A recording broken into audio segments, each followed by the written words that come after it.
Sí, muchas gracias. Buenas tardes.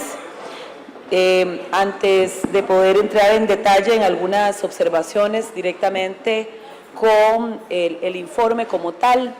que hoy analizamos, sí es importante para esta diputada hacer algunos señalamientos de disposiciones, de acuerdos que se generaron el día de ayer en reunión de jefes y jefas de fracción con respecto al tema. En primer lugar, hablamos de que nos íbamos a hacer presente en esta Asamblea Legislativa porque no había una convocatoria del Poder Ejecutivo en una agenda de proyectos y por lo tanto bajo ese parámetro en primera instancia pues no había una sesión en el plenario. Posteriormente existía la necesidad de poder aquí ver el tema del informe del cemento que estaba pendiente de su análisis, pero sobre todo de su aprobación en la Asamblea Legislativa. Bajo ese argumento, dos cosas son importantes. La primera es que, sin duda, este proceso de análisis y de votación pues es importante para cerrar la primera etapa del informe del cemento, el tema de corrupción mayor que ha tenido la historia de este país, pero su votación no significa que esté ligada a que las instancias respectivas puedan gestar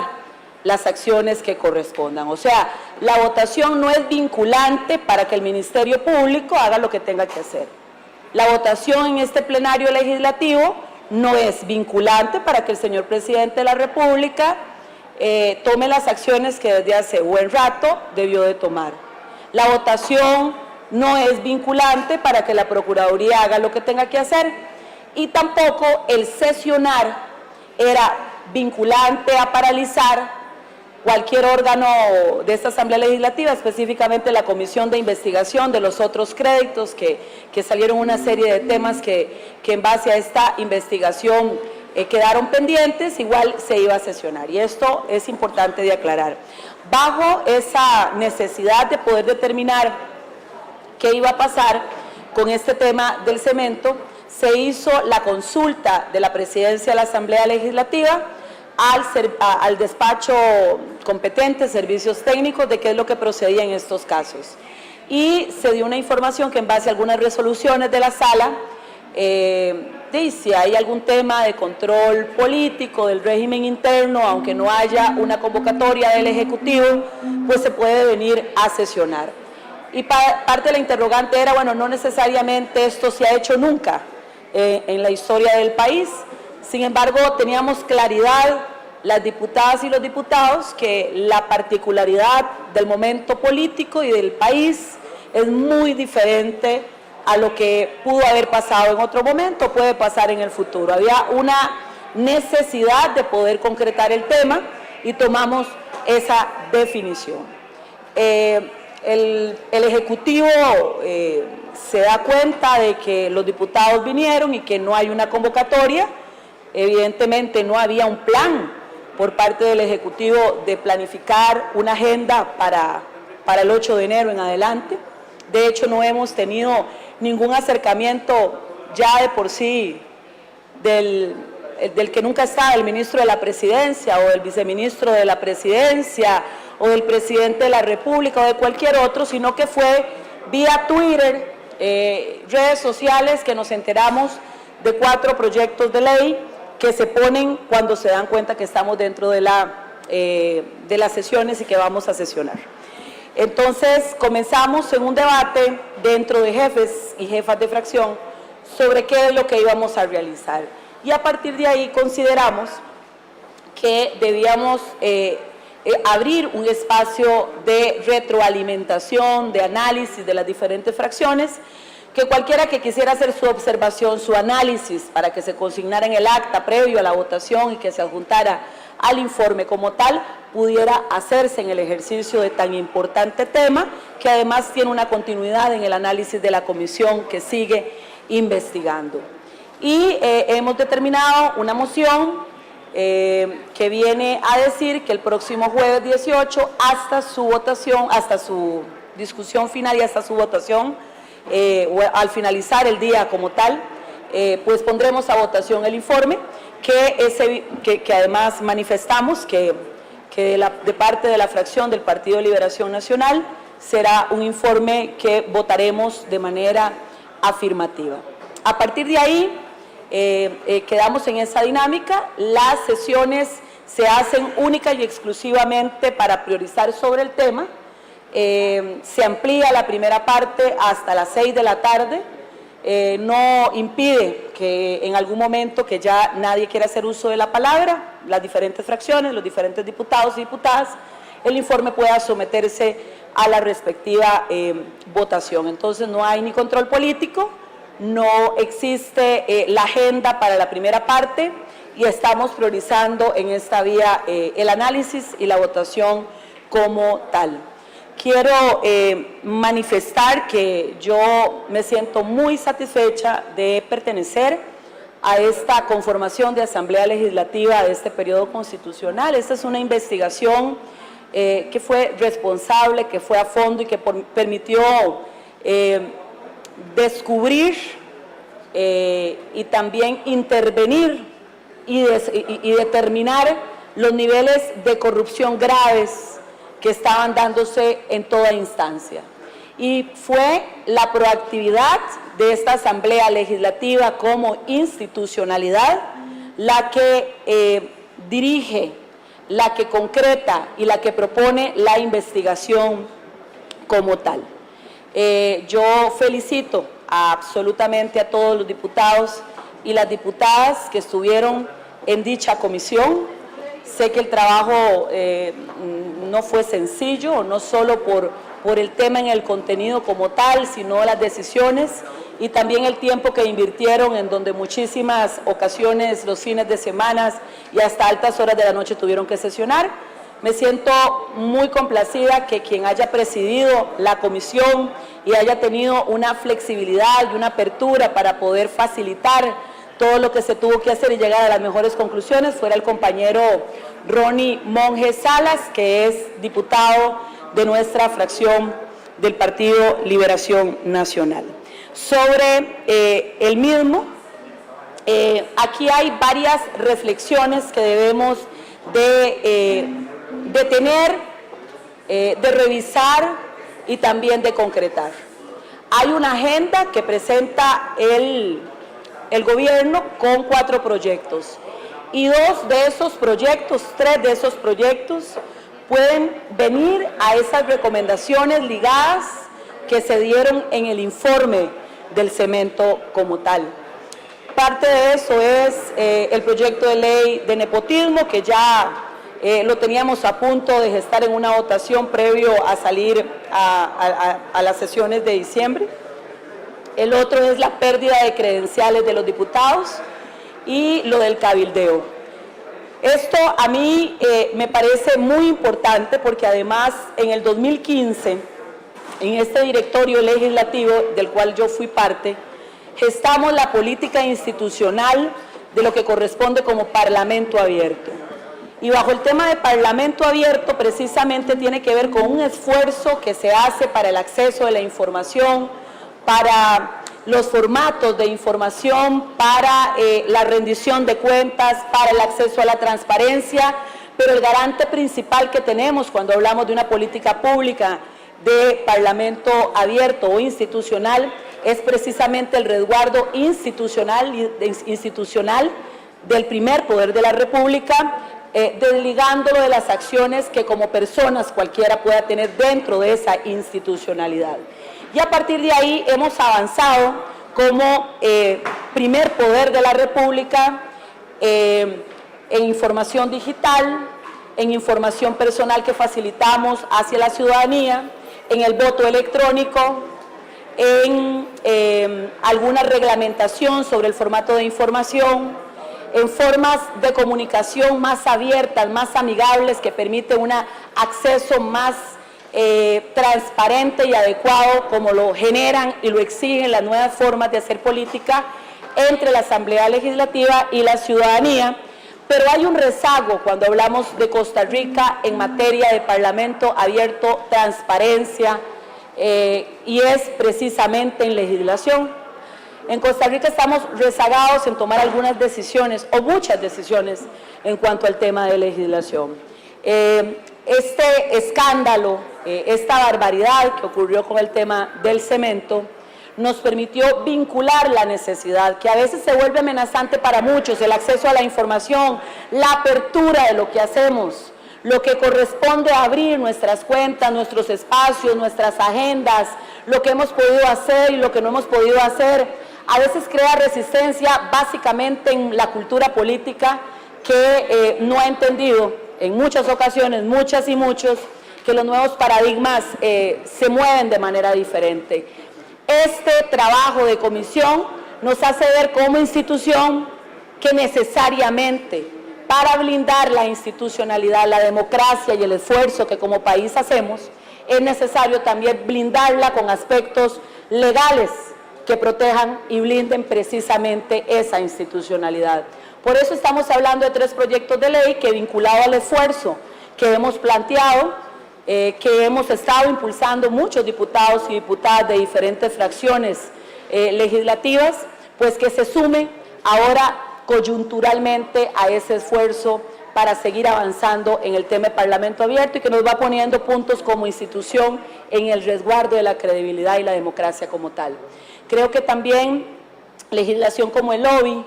legislación como acceso a la información, son parte de eso que hay que complementar en la legislación. Ojalá que podamos tomar la decisión previo a terminar nuestro periodo de dejar instaurada una comisión de ética y transparencia para seguir en el tema de legislación y poder abordar el tema como un contenido vinculante, como lo hacen otros países del mundo, y que permita precisamente seguir en esa dirección que tiene que ir una asamblea legislativa, un poder del Estado de cualquier país y costarricense, en una de las situaciones más preocupantes que tenemos en cualquier parte del mundo y que tiene que ver con la corrupción.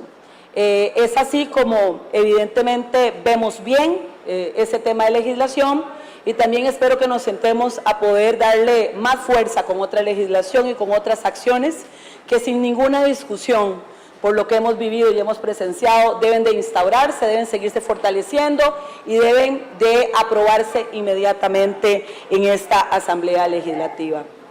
Aparte del esfuerzo de fondo que se hizo sobre el tema técnico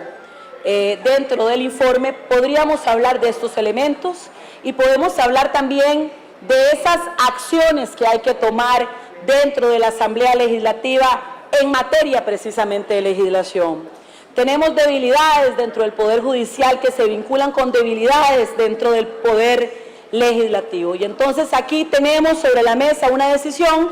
que no debatimos, que no concretamos, y tiene que ver también con la elección de los magistrados y las magistradas, cuando nos hemos dado cuenta en este enredo consecutivo de ligamentos de poderes metidos en estas planificaciones de corrupción, que el tema de la elección como está queda obsoleto y se convierte en una debilidad para el combate de la corrupción. Bueno, la elección de los magistrados, que por cierto nos quedan varias decisiones que tomar en esta Asamblea Legislativa en este tiempo, debe ser una decisión que debemos de articular diputadas y diputados en los próximos meses y poder concretarlo. ¿Hay algún proyecto de ley que está presentado, que me parece que hay que darle revisión, que hay que darle prioridad, que hay que liberar de trámites y que hay que concretar para poder decir que el Poder Primero de la República está acatando acciones que son competencias nuestras dentro de este informe? Hablamos también de las elecciones de los miembros de junta directiva de los bancos y cómo vemos a la clase media y a la clase pobre, a las emprendedoras y los emprendedores de este país, con la dificultad que tienen para el acceso de los préstamos y de los créditos de cantidades básicas, cómo que se les piden las garantías y es casi imposible acceder a los créditos con la banca estatal, inclusive con la misma banca para el desarrollo. Y vemos un desbalance de cómo Algunas personas bajo esas debilidades de control podrían ser legales, institucionales, reglamentarios, de decisión de un ejecutivo, se facilitan sin ningún control a ciertas personas con un verdadero tráfico de influencias que hoy pudimos determinar cómo hay vinculación directa de un poder ejecutivo, de un gobierno que ayudó a facilitar a través de reglamentaciones y de escasos controles. Aquí hay que hacer revisiones y tomar decisiones en esta Asamblea Legislativa. Hay un proyecto de ley presentado, habría que revisarlo, habría que insumarlo, pero es otra decisión pendiente para concretar lo que nos corresponde. Y hay acciones que debe de tomar, por supuesto, el Poder Ejecutivo. De muchas que no ha tomado, pero que espero que esas decisiones en cuanto a esa garantía de directrices, reglamentos y condiciones puedan tomarse. En estas elecciones que vienen en las próximas semanas, esto es parte de los compromisos que debemos de gestar. Y sin duda yo me siento muy satisfecha cuando sabemos que dentro de nuestro próximo gobierno de Liberación Nacional con don Antonio Álvarez de Santi, los nombramientos en juntas directivas serán nombramientos generados por idoneidad y no por un acomodo político para poder generar e ir blindando estas situaciones que se están dando en la banca estatal. Estaremos fortaleciendo SUGEF y CONACYT, que también son elementales en la decisión que se tenga que tomar por parte de un ejecutivo, y lo ha puesto don Antonio Álvarez de Santi sobre la mesa en ese compromiso como un aspecto fundamental. Recordarles que también la SUGEF y el CONACYT dentro de esta Asamblea Legislativa ha generado algunas propuestas para poder regular a nivel de legislación esos vacíos, y que también deberíamos, si estamos hablando en serio de que hay que tomar acciones para ir cerrando los portillos de un informe de aras de corrupción que deja abierta un montón de situaciones legales, tomar decisiones en aplicación de legislación que podemos cerrar este periodo con estos elementos. Pero bueno, estas son situaciones que nosotros debemos de revisar de manera seria, de evaluar a lo interno en este análisis y de establecer plazos, condiciones, convocatorias para poder de verdad hacer lo que nos corresponde, siendo autocríticos y también no dejando los espacios vacíos en esta Asamblea Legislativa. En cuanto al tema político, es sin duda que tenemos situaciones técnicas, hay situaciones legales de abordaje legal y hay responsabilidades de abordajes políticos. Los tres escenarios dentro de este escándalo del cementazo son fundamentales de analizar, de abordar y de tomar decisión. Lo técnico, que es procedente, necesario y fundamental. Lo legal, que tiene que ver con todas esas instancias en el Ministerio Público, que se tomaron medidas, acciones, que hubo una presión que se generó desde este primer poder de la República y que aún faltan más, deben de gestarse para no dar la impunidad. Hay elementos suficientes de sobra para poder emprender esas acciones de tipo legal. Pero bueno, esto es un componente natural, con la esencia y fundamentalmente político. Esa es la esencia del primer poder de la República. Nosotros somos electas y electos por la decisión del pueblo costarricense en la representación de partidos políticos a través del sufragio, y me parece que bajo esa responsabilidad que traemos acá, debemos de honrarlo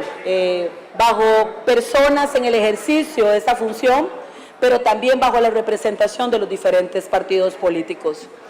Llámese Asamblea Legislativa, llámese un gobierno en ejercicio sobre estos temas. Qué lamentable, pero qué real, es darse cuenta que la corrupción no tiene nombre exclusivo de un partido político. Nos damos cuenta que la corrupción está en toda instancia, en cualquier estrato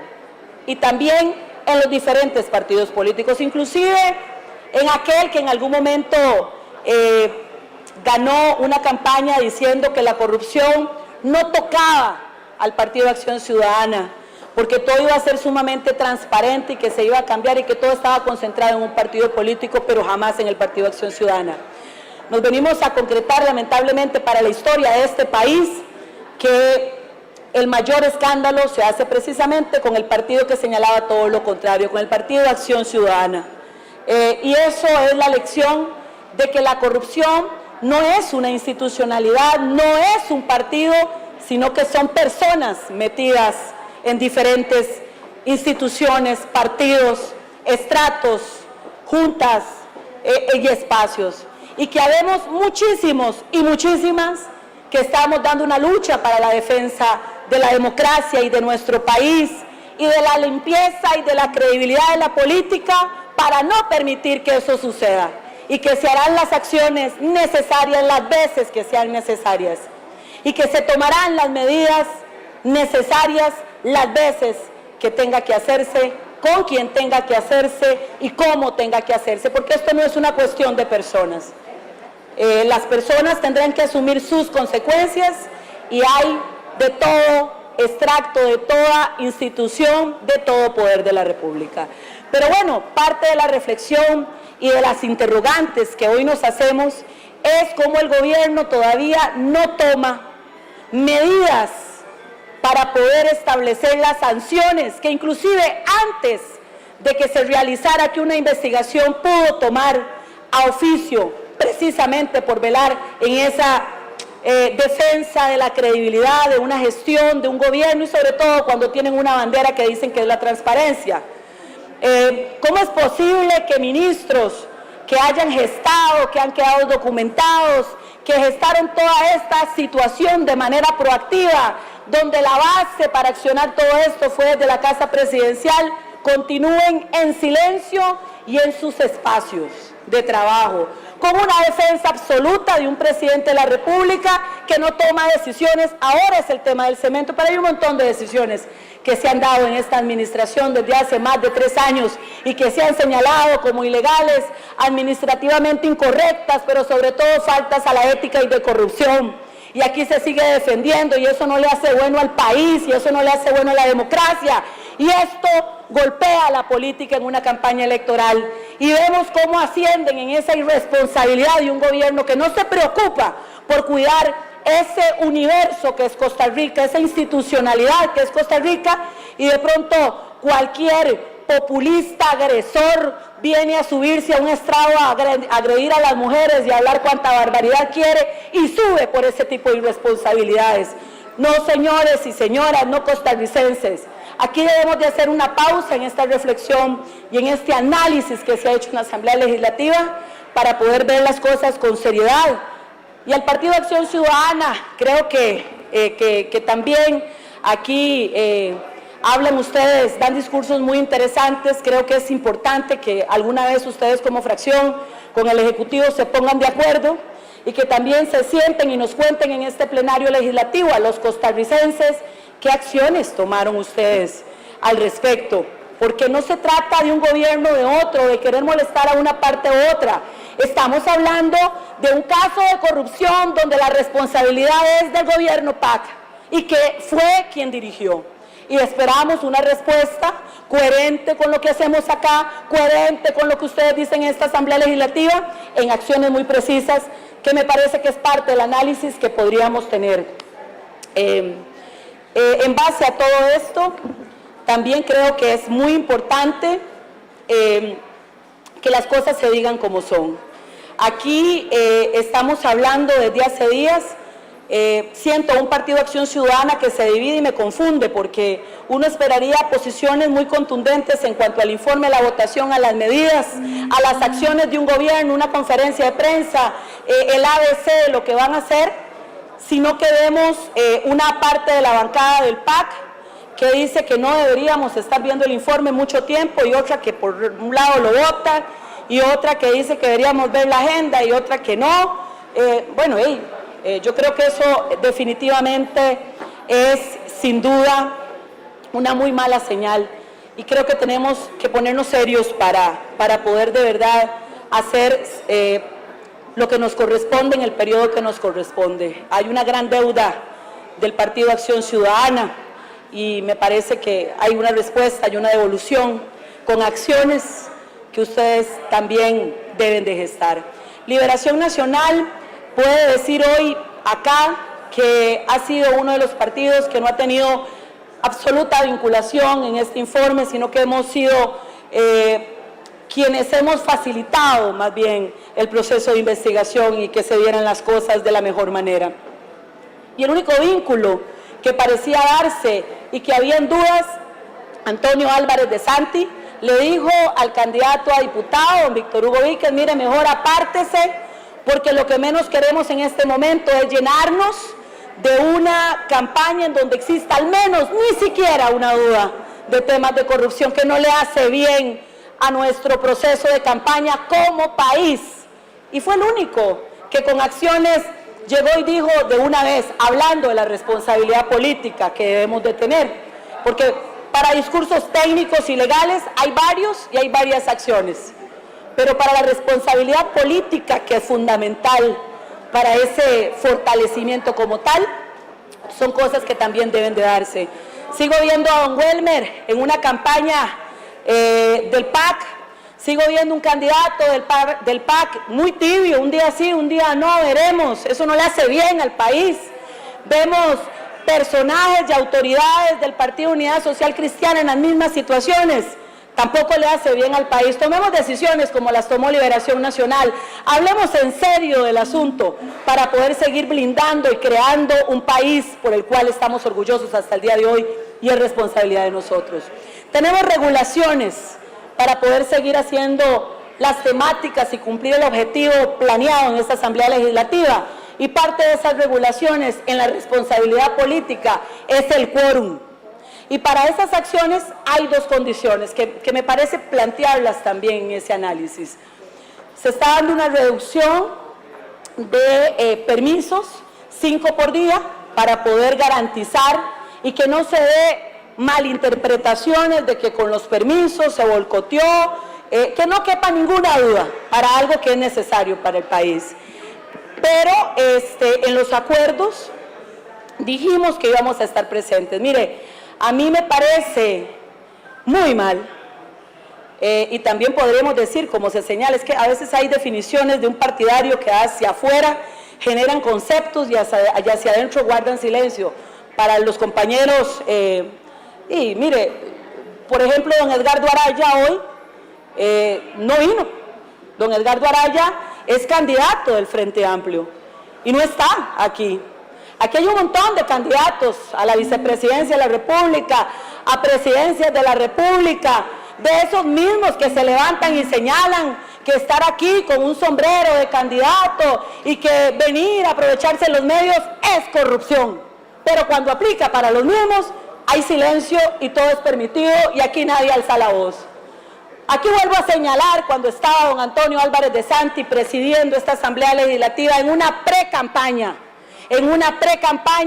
y el Partido Acción Ciudadana y muchos otros aquí se levantaron de manera agresiva diciendo que no pasaba nada si no se iba porque era corrupción. Hoy mucho silencio y hoy veo a los candidatos sentados y sentadas ahí y no están sentados algunos haciendo campaña y poniendo en riesgo el quórum, las decisiones que se deben de tomar, pero bueno, yo también creería que eso se llama, supongo que corrupción también, porque aplica a cualquier partido político que haga la misma situación. Entonces yo sí quiero hacer ese recuento de que los discursos abstractos son interesantes, pero lo que hacemos, lo que gestamos en el marco de esos discursos y de esos informes es lo más importante. Entonces, este informe es muy importante, el análisis y el hablar como es parte del primer poder de la República. Pero no tendría ningún sentido hablar, decir cosas muy bonitas, cuando en la realidad, con ese accionar, no están siendo coherentes con lo que señalan a los medios, a la ciudadanía y en estas curules o lo que escriben en esos folios. Así que hagámonos prácticos. Hagamos análisis abstractos, hagamos análisis técnicos, legales y políticos, pero sobre todo emprendamos las acciones que requiere este país, porque somos lo que hacemos y no lo que hablamos. Gracias, presidente.